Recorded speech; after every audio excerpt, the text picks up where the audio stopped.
Ao abrir sua Bíblia, no Evangelho segundo João, vamos ler um verso.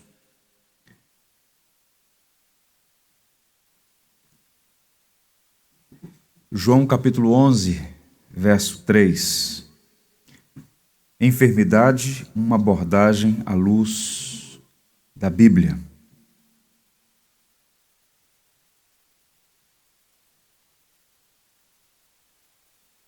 Diz assim a palavra do Senhor. Mandaram, pois, as irmãs de Lázaro dizer a Jesus: Senhor, está enfermo aquele a quem amas. Está enfermo aquele a quem amas. Que o Senhor nos abençoe.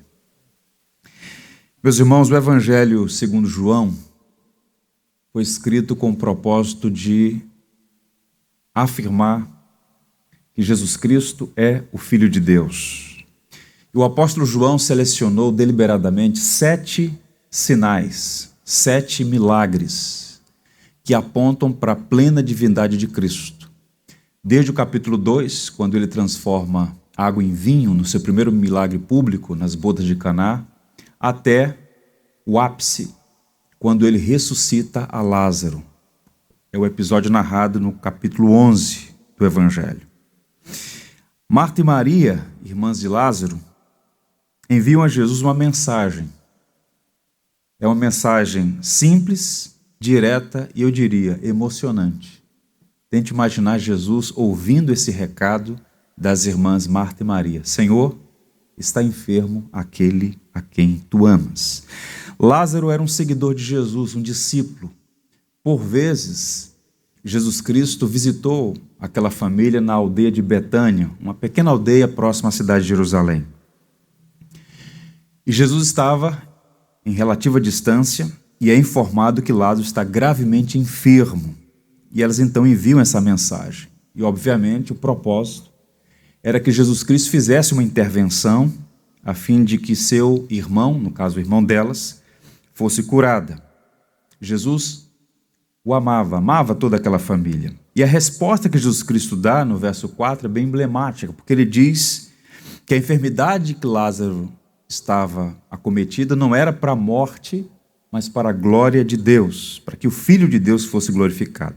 A narrativa nós conhecemos, os fatos subsequentes. Lázaro veio a falecer, 4 dias depois, Jesus Cristo chegou à aldeia de Betânia, e as irmãs estavam muito tristes, o que é natural quando você perde um ente querido, a dor da separação. E naquele dia, Jesus Cristo mostrou a todos que ele tem poder não apenas sobre as doenças que afetam os homens, mas também sobre a morte que os tiraniza. Ele ressuscitou a Lázaro, e a ressurreição de Lázaro atesta a plena divindade de Cristo. Ele é aquele que tem poder sobre todas as coisas, inclusive sobre a morte. O texto diz que muitos judeus creram diante daquela contundente evidência, o poder de Cristo sobre a morte. Mas em algum momento da história, Lázaro ficou doente novamente. Em algum momento ele veio a falecer por outro motivo. Seu corpo desceu à sepultura e ainda hoje, passados mais de 2000 anos, aguarda a ressurreição do corpo. E enquanto eu faço essa introdução, é possível que você esteja se perguntando: e o que tem a ver isso comigo aqui agora? Tem tudo. Porque ouçam, todos nós conhecemos alguém que está doente, correto?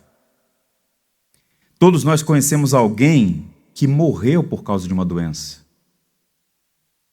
Agora a parte mais desagradável. Todos nós estamos doentes, ou vamos ficar doentes. Sou estranho, num domingo pela manhã, ouvir um pregador afirmar que você está doente ou ficará doente. Não é algo producente, muito pelo contrário. É indigesto ouvir tais palavras, mas eu quero dizer para vocês que é a mais absoluta verdade.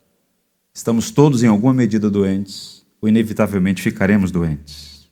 Eu quero pensar com os irmãos sobre esse tema porque acredito que nós cristãos precisamos trazer à memória o ensino bíblico sobre esse tema, que está presente na nossa vida inevitavelmente. A enfermidade, a doença, a morte. Vamos pensar sobre a universalidade da doença, suas causas, seus benefícios, deveres e o consolo que um enfermo pode receber. Então, queria sua atenção, porque esse assunto é um assunto delicado e precisamos abordá-lo corretamente à luz das Escrituras. Vejamos a universalidade da doença. Lázaro estava doente, mas essa condição não era exclusividade sua. Antes dele e depois dele, muitas pessoas ficaram doentes. A enfermidade é uma realidade universal e mais, inevitável. As doenças variam de tipo, grau de intensidade, tempo de duração, mas todos, sem distinção, estão sujeitos à enfermidade. Vejamos os tipos. O número e a diversidade de doenças catalogadas são impressionantes. São milhares de enfermidades que afetam milhões de pessoas em todo o mundo. Somente no grupo das chamadas doenças raras, que afeta até 65 pessoas em um grupo de 100 mil, portanto, doenças raras, estima-se que pode existir entre 6 a 8 mil tipos de doenças. Entre as raras. As comuns, então, o número é consideravelmente maior. Níveis de gravidade. Nem toda doença tem a mesma gravidade. Há pessoas que sofrem, por exemplo, de uma rinite alérgica, outras sofrem de diabetes. A insuficiência renal é uma doença muito mais grave que a miopia, por exemplo. Então, os tipos, a gravidade, os níveis variam. Tempo de duração também. Existem doenças que afetam o corpo temporariamente, mas algumas afligem o indivíduo por toda a vida, até a morte da pessoa. Doenças crônicas, por exemplo, por definição, têm um lento desenvolvimento e uma longa duração, por isso o termo crônico. Há doenças que são crônicas, um longo tempo, uma longa duração. Há doenças para as quais há tratamentos eficazes, rápidos, mas existem outras que a pessoa tem que suportar até o fim dos seus dias. Com detalhe, por ser uma realidade universal, a doença está em toda parte. Países ricos e pobres, frios e quentes. Pessoas idosas, jovens adoecem, morrem todo dia no mundo.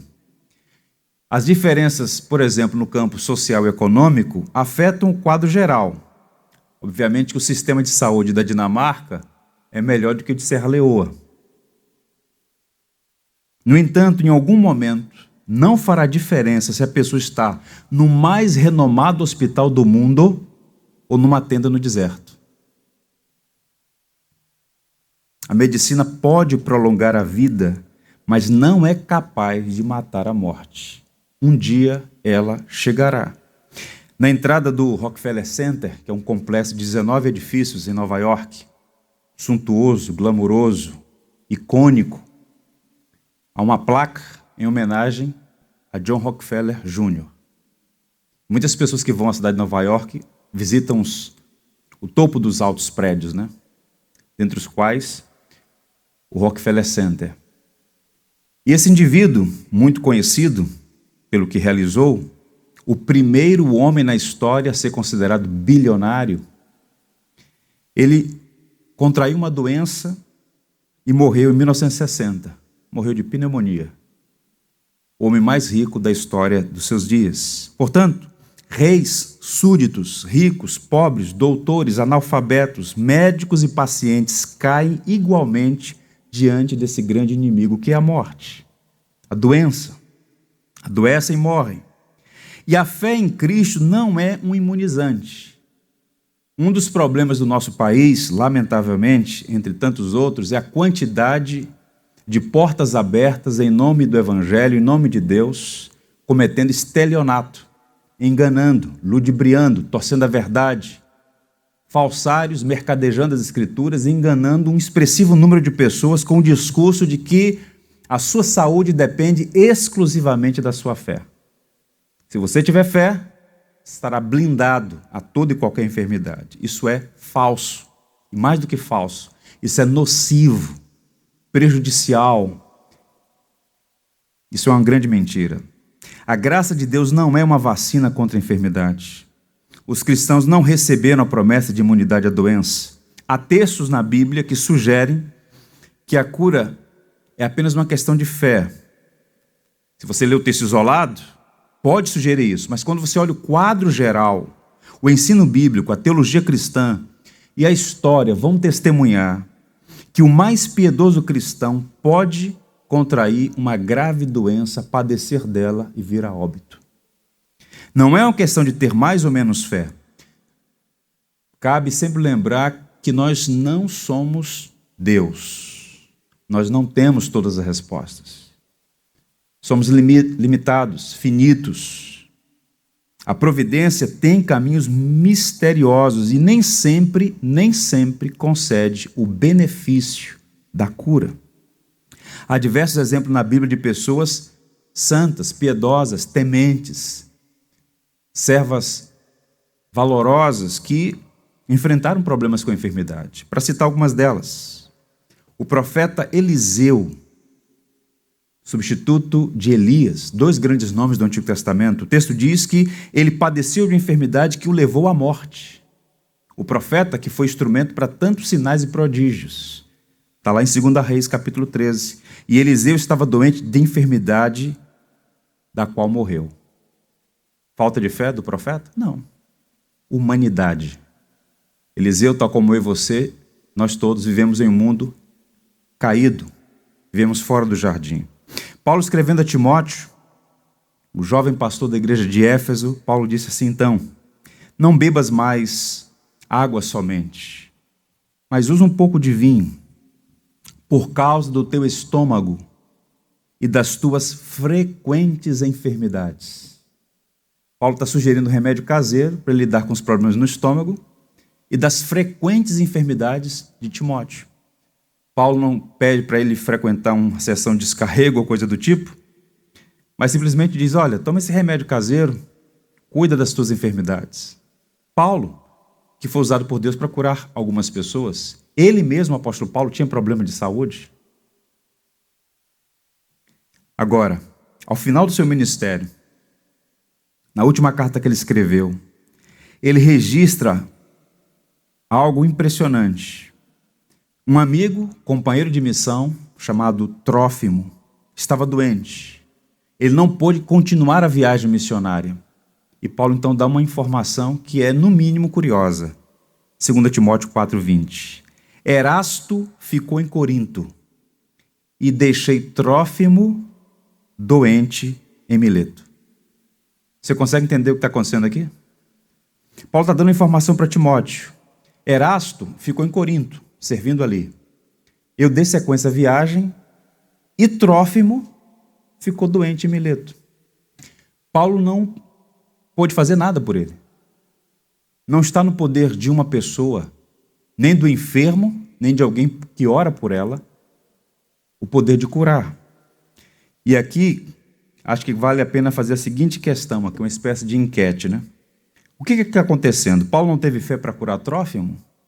Segundo, Trófimo não tomou posse da bênção? Terceiro, a Universal não tinha filial em Mileto? Quarto, todas as respostas estão erradas. Todas as respostas estão erradas. Não é questão de Paulo ter fé ou não ter fé, não é questão de Trófimo ter tomado ou não posse da bênção, nada disso. A resposta bíblica é a seguinte, irmãos. Deus é soberano e os seus caminhos não são os nossos. Ele pode curar usando os meios que quiser, mas também pode escolher não curar por uma razão inescrutavelmente humana. Pode usar meios ordinários e extraordinários. Toda cura procede de Deus. Quando você se submete a um exame, recebe um laudo, um diagnóstico preciso, se submete a um tratamento e a resposta é eficaz, positiva, de onde procedeu aquela cura? Do Senhor. Os meios foram ordinários. Usou uma equipe médica, usou o acúmulo de sabedoria no decurso dos séculos, ciência, tecnologia, tudo isso vem de Deus. Deus também pode usar, rompendo as leis naturais e fazer uma operação sobrenatural. Nós cremos que Deus pode fazer isso, e há muitos testemunhos nessa direção. Agora, qual é o ponto? Senhor, está enfermo aquele a quem amas. a doença é uma realidade universal que, inclusive, afeta os cristãos, os discípulos de Jesus. Ser amado por Jesus não significa imunidade a doenças. Você tem vários exemplos na Bíblia, como ainda há pouco eu citei, e na história da igreja. Dr. Martin Lloyd Jones, médico e pastor, no finalzinho da sua jornada, contraiu uma doença gravíssima, que o fazia sofrer bastante. A igreja orando, a família orando, e ele percebeu, como um grande teólogo, como um homem que conhecia profundamente as Escrituras, que Deus não era obrigado a curá-lo. Em algum momento ele disse à sua família: não orem por minha cura, não me detenham da glória. O Senhor está me chamando de volta para casa. Consciência. Observe o que diz Moisés no Salmo 90. Os dias da nossa vida sobem a 70 anos, ou, em havendo vigor, a 80. Neste caso, o melhor deles é canseira e enfado, porque tudo passa rapidamente e nós voamos. Moisés está falando aqui sobre o curso da humanidade depois da queda. É tudo muito rápido, muito passageiro, e é um declínio da nossa estrutura física, que é acometido de problemas, que acaba gerando, inevitavelmente, o momento da nossa partida. Um pastor aqui no Rio de Janeiro, batista, chamado Mauro Israel, morreu jovem, mas naquele período de luta com sua doença, ele cunhou uma expressão que à época ganhou bastante o mundo batista no Brasil. Se o Senhor quiser e Ele me curar, vocês verão a glória. Mas se o Senhor não me curar, eu verei a glória. Percebam que isso faz toda a diferença quando você tem uma teologia correta e não se torna vulnerável às mentiras daqueles que, em nome de Deus, sugerem o oposto. Então guardem isso no coração. A doença é uma realidade universal. Deus pode curar e pode decidir também não curar. Esse é um ponto. Quais são as causas da enfermidade? De onde vem esse problema? Se Deus criou todas as coisas com perfeição, de onde vem o mal? Essa é uma pergunta complexa, tem sido objeto de debate no decurso da história, pela filosofia, pela teologia. Mas qual o ponto? A resposta bíblica, a resposta cristã, é que a causa primária da enfermidade é necessariamente o pecado original. Romanos 5, verso 12, Paulo diz assim: portanto, assim como por um só homem entrou o pecado no mundo e pelo pecado a morte, assim também a morte passou a todos os homens porque todos pecaram.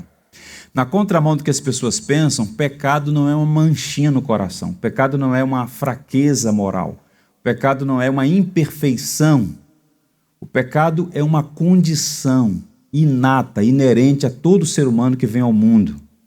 Então, com a queda dos nossos primeiros pais, o pecado não afetou apenas o primeiro casal, afetou toda a sua descendência, afetou toda a criação. A gente vive num mundo afetado pela queda. Por que é que você tem chave na sua porta da sua casa? Por que é que você assina um contrato? Porque você não vive no jardim do Éden, você vive fora do Éden. A criação foi maculada, as relações, a relação com Deus, consigo mesmo, com o seu próximo, com a criação. O John Riley diz assim: o pecado é a causa primária de toda doença, moléstia, dor e sofrimento que prevalecem na terra. Tudo isso faz parte da maldição que veio ao mundo quando Adão e Eva desobedeceram a Deus e caíram. Não haveria doença se não tivesse ocorrido a queda. Não haveria doença se não houvesse pecado. O materialismo científico, que nega toda a realidade metafísica e, por consequência, a resposta cristã para o problema do mal, é que tenta, numa guerra cultural no Ocidente, suprimir esse aspecto da verdade, de que existe o mal como consequência da escolha do primeiro casal. Ora, a única resposta lógica e adequada ao problema do mal no mundo está lá nas primeiras páginas de Gênesis. O salário do pecado é a morte. Houve uma consequência. E essa consequência afetou a todos. E não é coisa de gente ignorante subscrever a doutrina do pecado original, que foi sistematizada pela igreja, em particular por Santo Agostinho. Pascal, por exemplo, um homem brilhante, um grande pensador francês, ele disse: certamente nada nos ofende de forma mais rude que a doutrina do pecado original. E ainda assim, sem esse mistério, o mais incompreensível de todos, somos incompreensíveis para nós mesmos. Sem a doutrina da queda, a gente não consegue explicar a realidade no mundo no qual estamos inseridos. Algumas pessoas se apresentam dizendo: o problema da humanidade é falta de educação. Será? O alto comando nazista, com exceção de Adolf Hitler, todos eles tinham doutorado, falavam 4 idiomas, tinham acesso às melhores universidades da Europa. O nosso problema não é falta de educação, nosso problema é espiritual, é o coração. Jesus disse que é do coração que procedem os maus desígnios. Pois bem, a causa primária é o pecado. Mas existem causas secundárias, e é aqui que eu quero me deter.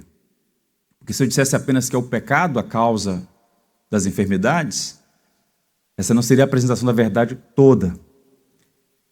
Quais são as consequências, ou melhor, as causas secundárias? Uma vida desregrada, por exemplo. Excesso de álcool, fumo, drogas, vida sexual irresponsável, ansiedade, falta de cuidado com o corpo, má alimentação. Essas coisas todas são gatilhos que vão afetar e acelerar o processo, que é inevitável, mas acelera o processo de declínio da nossa estrutura, porque o ser humano é composto, a constituição humana é corpo e alma, o nosso corpo sofre inevitavelmente esses processos nessa estrutura do mundo pós-queda, e esses gatilhos aumentam, dão celeridade ao processo. Doenças herdadas geneticamente. Algumas pessoas sofrem de doenças que herdaram, nasceram já lá com uma inclinação. Essa é a verdadeira maldição hereditária. Diabetes, sobretudo tipo 2, tem como causa preponderante o fator genético, o que não é um determinismo. Há pessoas que têm uma herança genética desfavorável em determinado campo, consciente desse problema, batalham desde cedo e conseguem ter uma relativa qualidade de vida a despeito dessa herança genética. Está sob estudos no mundo inteiro. Acidentes circunstanciais. Um acidente pode gerar um problema de saúde e o indivíduo vai ter então que lidar com as consequências. Enquanto eu estava escrevendo, lembrei, por exemplo, de um atleta considerado o maior entre os pilotos de Fórmula 1, o heptacampeão, Michael Schumacher, plena saúde, vigor físico. Estava numa estação de esqui na França, sofreu um acidente em 2013, até o momento, num estado muito difícil, mantido vivo por conta de toda uma estrutura em torno dele, que a família então adequadamente busca suprir, mas sofre por conta de um acidente que gerou outras doenças. Epidemias. Século XIV, 1/3 da população na Europa morreu. Você sabe o que é isso? 1/3 da população. Não é que 1/3 foi contaminada, 1/3 foi a óbito. Em 1950, Londres era a maior e a mais rica cidade da Europa, 2 milhões de habitantes. Foi dilacerada por uma epidemia, um surto de cólera, milhares de pessoas morreram. E agora, mais recentemente, uma pandemia de proporções globais, ceifando milhares de pessoas. Ouçam o que disse Jesus Cristo: o mais verdadeiro e amoroso dos homens. No mundo tereis aflições. As aflições são inevitáveis. Qualquer pessoa que diga o contrário está faltando com a verdade, de modo deliberado, por falta de caráter ou por ignorância. É inevitável, inclusive no campo da saúde. No mundo tereis aflições. Vocês vão passar por problemas de saúde, sim. Mas tem de bom ânimo. Eu venci o mundo. Tem a segunda parte que nos traz alento. A doença, nem mesmo a morte, tem a última palavra. Deixa eu seguir em frente e falar com os irmãos sobre os benefícios da enfermidade. E parece estranho. Benefícios? Pode uma enfermidade trazer benefícios? Ouçam, não é bom ficar doente. Tudo que estiver ao nosso alcance, tudo que possamos fazer para manter uma boa saúde, é dever moral nosso fazê-lo, para o nosso bem e para o bem das pessoas que estão à nossa volta, em particular o próximo mais próximo, que é a nossa família. Nossos problemas afetam outras pessoas também. No entanto, a providência pode sim usar uma doença para cumprir seus propósitos. Volto mais uma vez a dizer a importância de colocar as lentes corretas para se enxergar a realidade. A lente das Escrituras, a lente do Evangelho. Paulo diz que todas as coisas, e não apenas algumas, mas todas, cooperam para o bem daqueles que amam a Deus, que foram chamados segundo o seu decreto. De uma maneira que nem sempre a gente consegue entender, até mesmo os nossos descaminhos.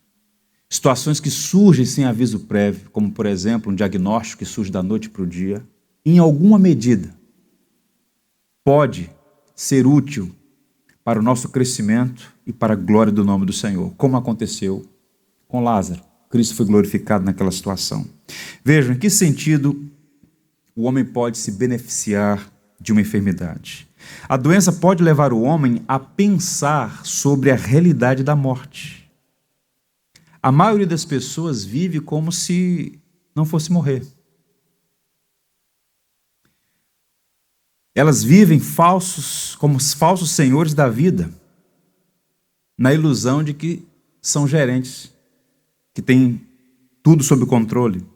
Planejam o futuro como se tivessem uma espécie de apólice vitalícia e como se o último dia nunca fosse chegar. Isso é um engano.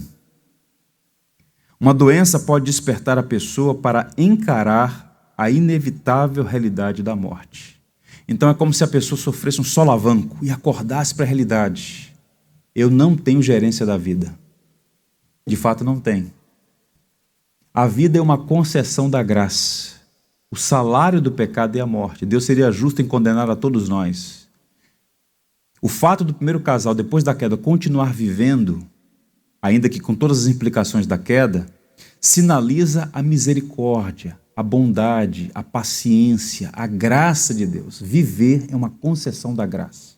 Você vive porque Deus lhe concede um benefício, uma concessão. Vejam, por exemplo, o caso do rei Ezequias. A Bíblia descreve esse rei de Judá, Ezequias, como um homem piedoso, temente ao Senhor. Ele não estava entre os homens perversos na história de Israel, muito pelo contrário. Fez inclusive reformas religiosas significativas no reino. Tinha suas falhas, certamente as tinha. Mas de repente ele adoece mortalmente. E o Senhor envia um profeta ao encontro dele e dá uma palavra nada agradável.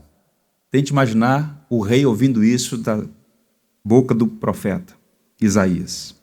Naqueles dias adoeceu Ezequias mortalmente.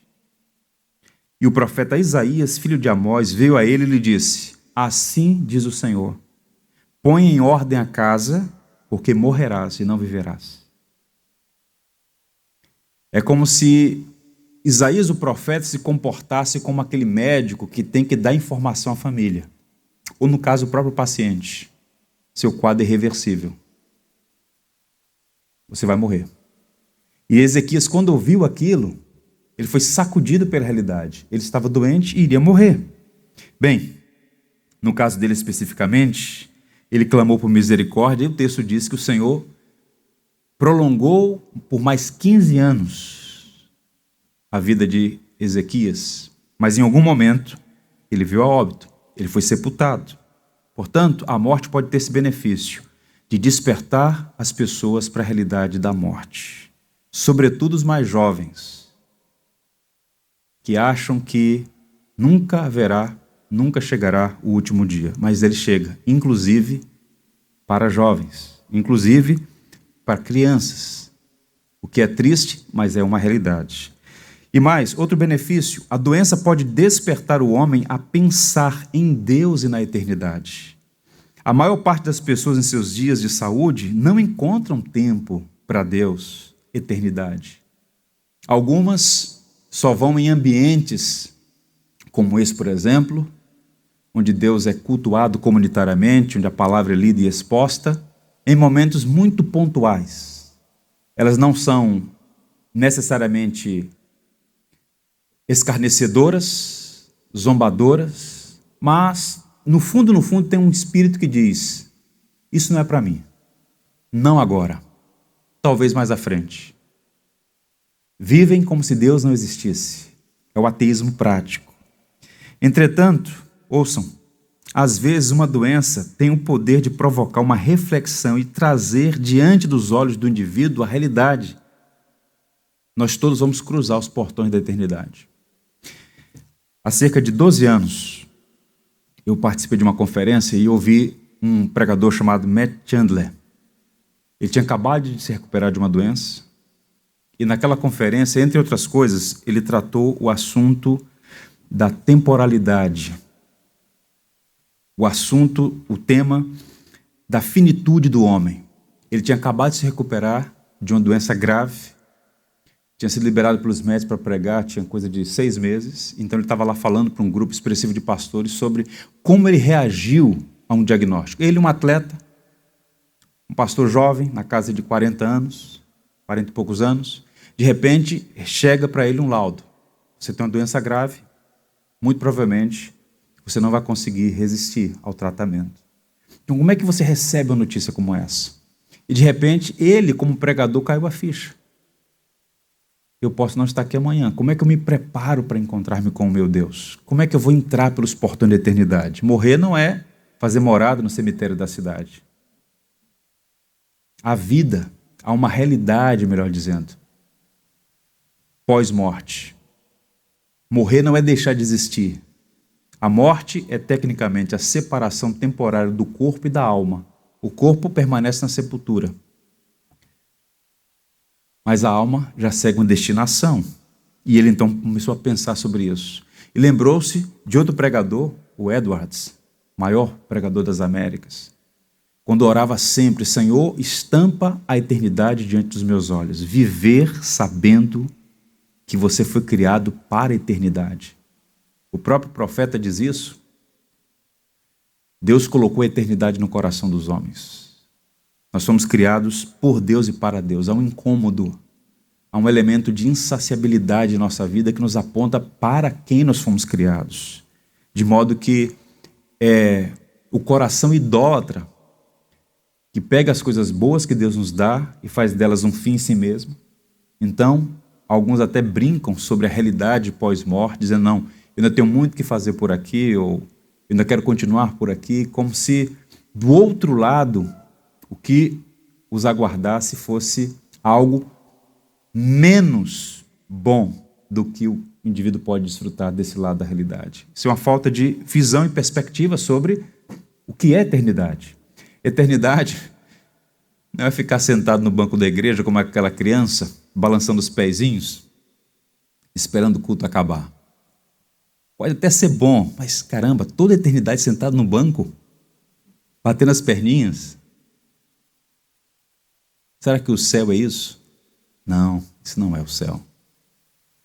Paulo diz que é indescritível. Nem os olhos viram, nem os ouvidos ouviram, nem jamais penetrou no coração do homem o que Deus tem preparado para os que são seus.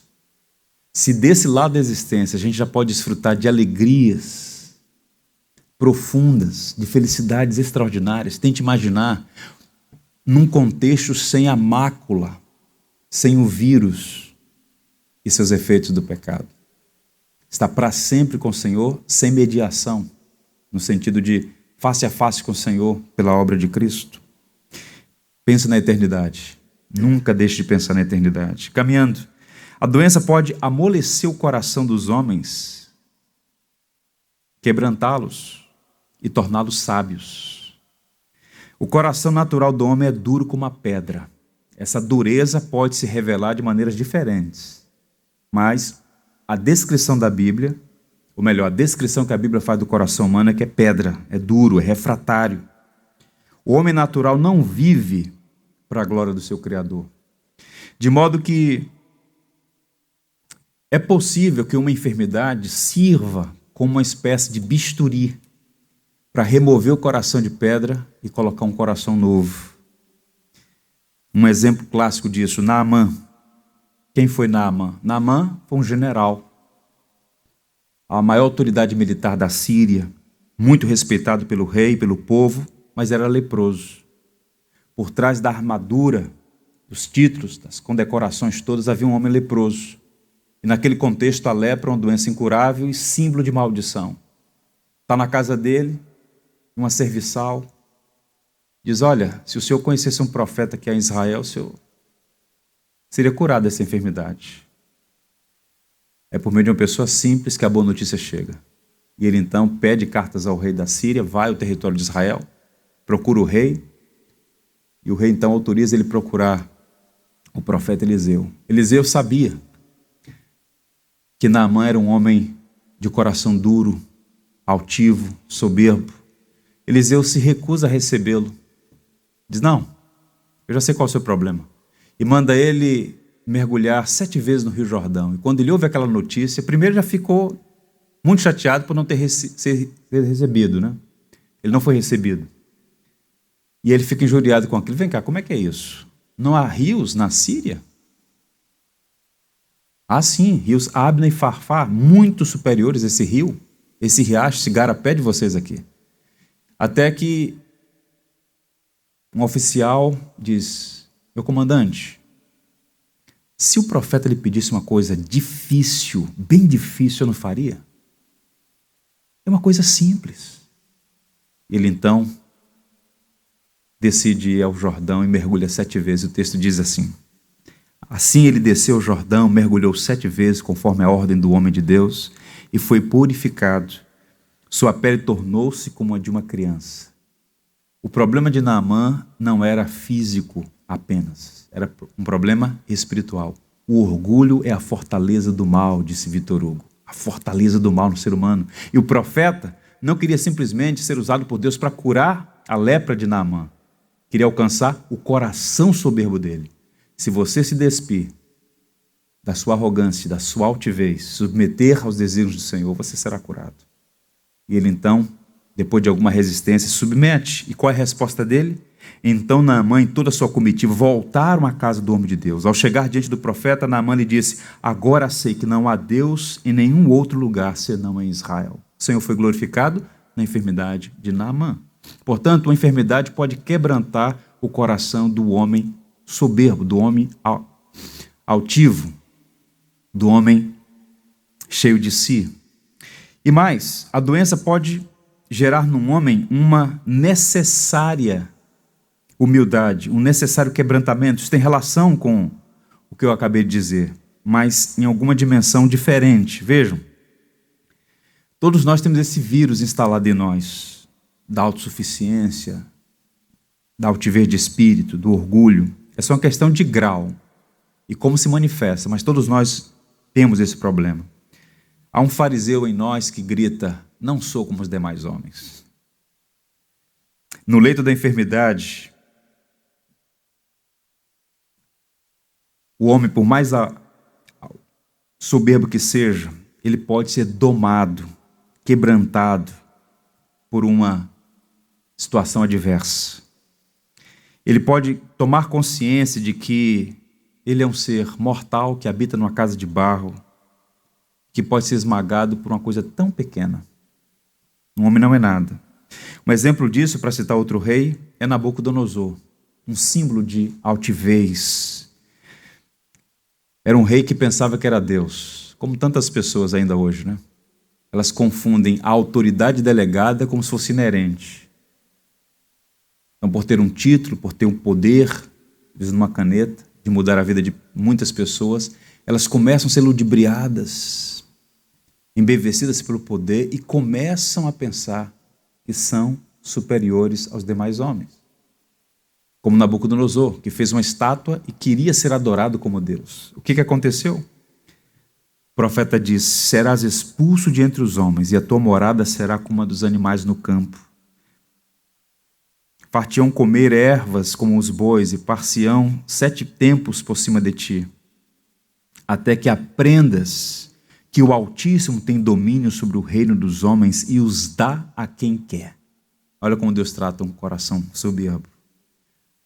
E Deus quebranta não é para humilhar apenas. Deus derruba para levantar. Deus tem as suas maneiras de quebrantar o coração daqueles que são seus. Porque o homem de dura cerviz seguirá seu próprio caminho. Mas aqueles que pertencem ao Senhor podem até dizer um não inicial, mas jamais um não final. Porque Deus, dobrará o coração dos que são seus. E ao final, diz o texto no capítulo 4, verso 34, mas ao fim daqueles dias, eu, Nabucodonosor, levantei os olhos ao céu, tornou-me a vir o entendimento, e eu bendisse o Altíssimo, e o louvei e o glorifiquei ao que vive para sempre, cujo domínio é sempre eterno, e cujo reino é de geração em geração. A enfermidade de Nabucodonosor foi um instrumento para quebrantar o seu coração. Percebam, diante do caixão da sepultura, não é fácil manter o orgulho, embora alguns mantenham, até a última hora. Agora, qualquer lição que possa ser aprendida é sempre proveitosa, e sábio o homem que permite que as dificuldades sirvam para o quebrantamento do seu coração. E por fim, a doença pode atestar a autenticidade da fé dos homens. Porque percebam, muitos credos parecem bons quando as águas da saúde são suaves. Então, quando tem saúde, é fácil cantar: Deus é soberano, Deus é amor, Deus cuida de mim. Agora, quando você tem diante de seus olhos um relatório, um diagnóstico, um quadro humanamente reversível, por vezes é num leito de hospital, numa cama, que as nossas crenças são testadas de forma firme. Somente com Cristo, irmãos, nós podemos atravessar seguros os vales sombrios, inclusive aquilo que o salmista chama de o vale da sombra da morte. E o sofrimento serve também para que nosso coração seja mais sensível à voz de Deus. Há um livro do C.S. Lewis em que ele diz, o título é O Problema do Sofrimento. E nesse livro, um clássico, ele diz que o sofrimento é o megafone de Deus para um mundo ensurdecido. Então, na prosperidade, Deus sussurra, no sofrimento, Deus grita. O sofrimento é o megafone de Deus para um mundo ensurdecido. Então, o encorajamento que eu sempre dou aos que sofrem: não desperdicem o seu sofrimento. O Tim Keller, um pastor que tem servido muito a igreja no seu país e em outros lugares do mundo, como mestre de teologia, como autor, escritor de muitos bons livros, a coisa de menos de um ano ele foi diagnosticado com uma doença gravíssima. Ele escreveu um texto que foi publicado nos principais jornais dos Estados Unidos. Ele fala como reagir à sombra da morte, como ele reagiu. Como é que nós reagimos? Esse é um assunto extremamente delicado e pessoal, mas eu quero te encorajar a pensar sobre essas realidades. Nós não temos como prever o dia de amanhã, e é sempre bom estar fundamentado na verdade do Evangelho. Dias bons ou dias maus, o Senhor está sempre comigo. Ainda que eu ande pelo vale da sombra da morte, não temerei mal nenhum, porque tu estás comigo, a tua vara e o teu cajado me consolam. Infelizmente, alguns desperdiçam o sofrimento, não aproveitam as oportunidades. Ano após ano, muitos passam da doença para a sepultura sem deixarem seus pecados. Tem sido a função dos pastores, no decurso da história, estar perto das famílias, daqueles que sofrem, acompanhar processos, inclusive até a última hora. E eu já vi de tudo que vocês possam imaginar. Eu diria que muitas pessoas são quebrantadas, arrependem-se e voltam para Deus, mas infelizmente algumas mantêm-se refratárias. Isso é extremamente perigoso, porque a maior necessidade do enfermo não é a cura física. Eu não estou minimizando o sofrimento da pessoa, nem dizendo que saúde não importa. Estou dizendo, afirmando com bastante consciência, é que a maior necessidade do ser humano é reconciliação com Deus por meio de Cristo. Porque há muitas pessoas com a saúde de um atleta, mas espiritualmente enfermas. E há outras que estão numa cama, mas que desfrutam de uma paz, de uma alegria, de uma esperança que este mundo não conhece. Quero encerrar dizendo o seguinte aos irmãos: o pecado não é uma manchinha no coração.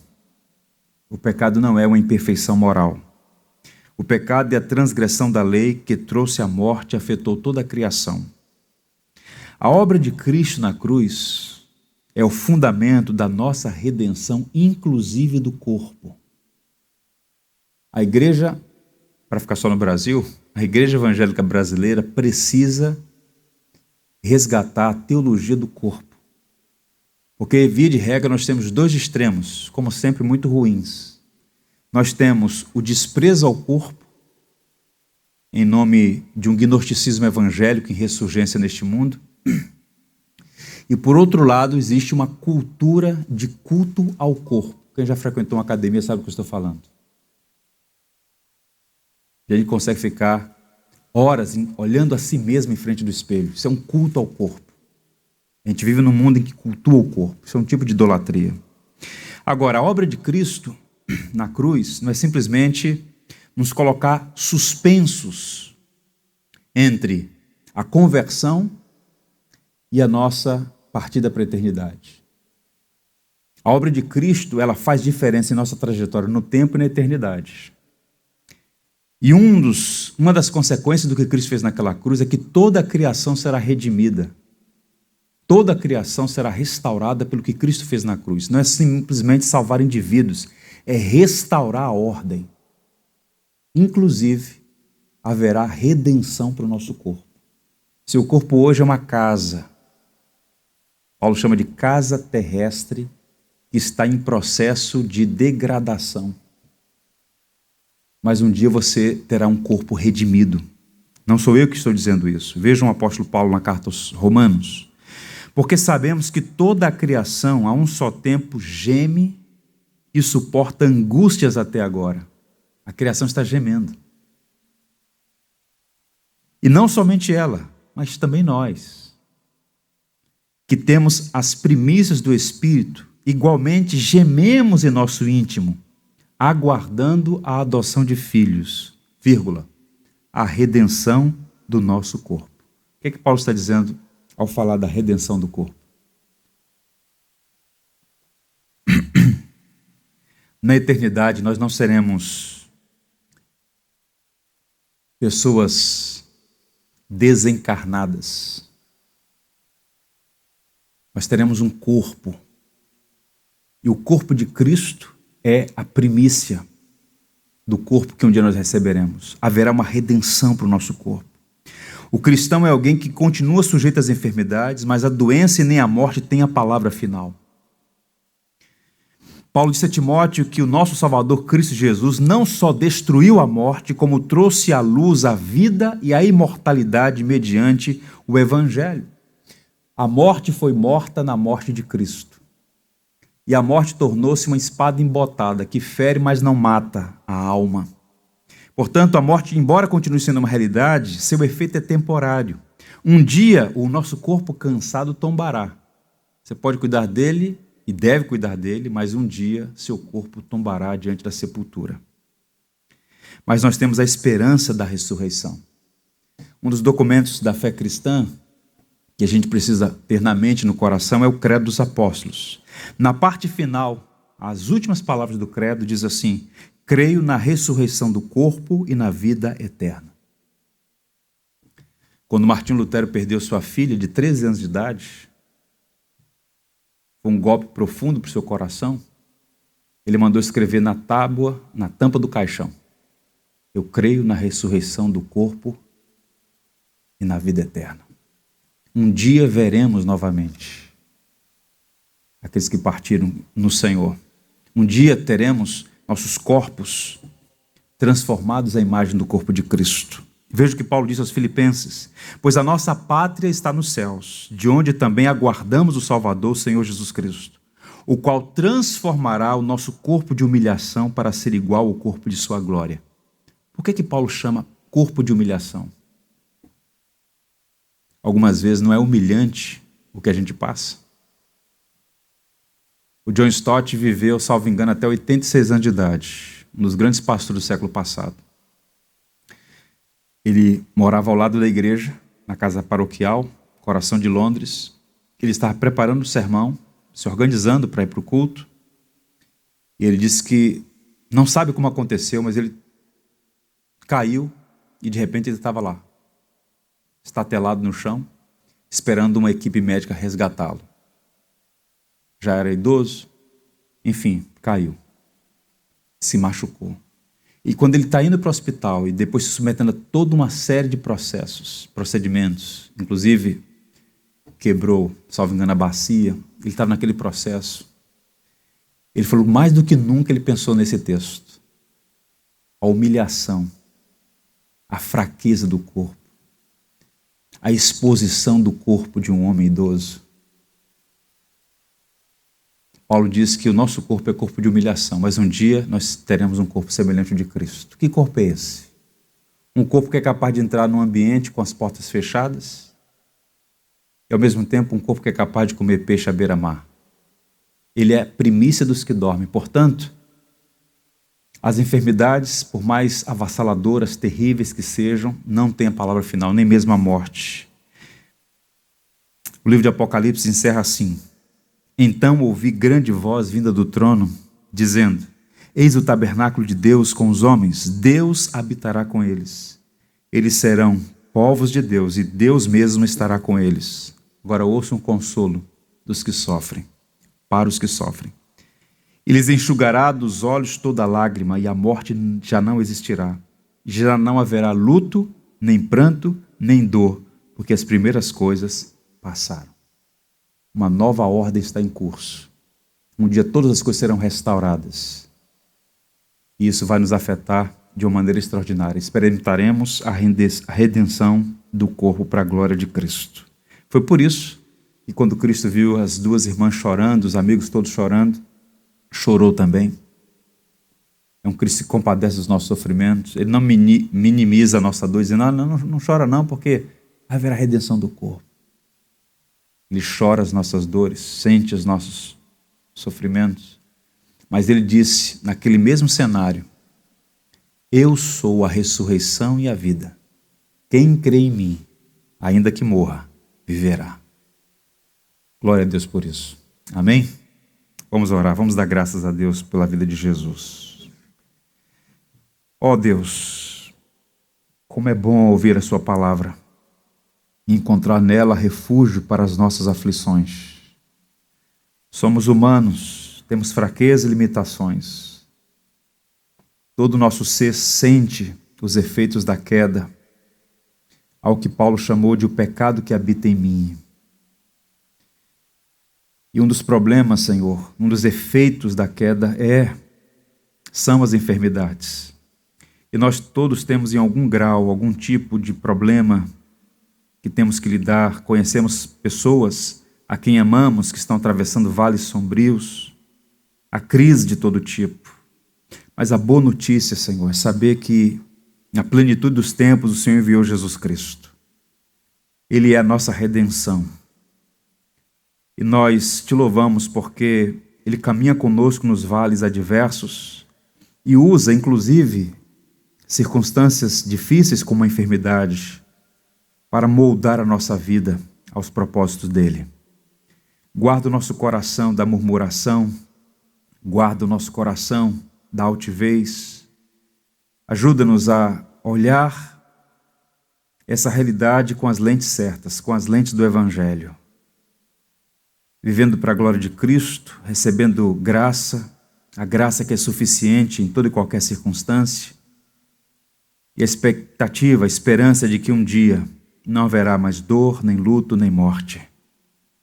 O reino será consumado. O Rei ressurreto voltará. E um dia estaremos para sempre com o Senhor, com corpos redimidos. A nossa alegria será completa. Até lá, ajuda-nos a permanecer firmes no Evangelho, sendo arautos de esperança e de graça para tantos outros que, passando por essas dificuldades, não têm ainda seu entendimento dessas verdades. Que o Teu Espírito mesmo, tal como um dia fez conosco, faça com eles, abrindo-lhes os olhos para enxergar essas realidades espirituais. Oramos em nome de Cristo, Salvador nosso. Amém. Tudo que tens feito, por tudo que vais fazer, por tuas promessas e tudo que és, eu quero te agradecer com todo o meu ser. agradeço, meu Senhor, te agradeço, meu Senhor, te agradeço por me libertar e salvar, por ter morrido em meu lugar. Te agradeço, Jesus, te agradeço, eu te agradeço, te agradeço por tudo que tens feito, por tudo que vais fazer, por tuas promessas e tudo que és. Eu quero te agradecer com todo o meu ser. E aí? Te agradeço,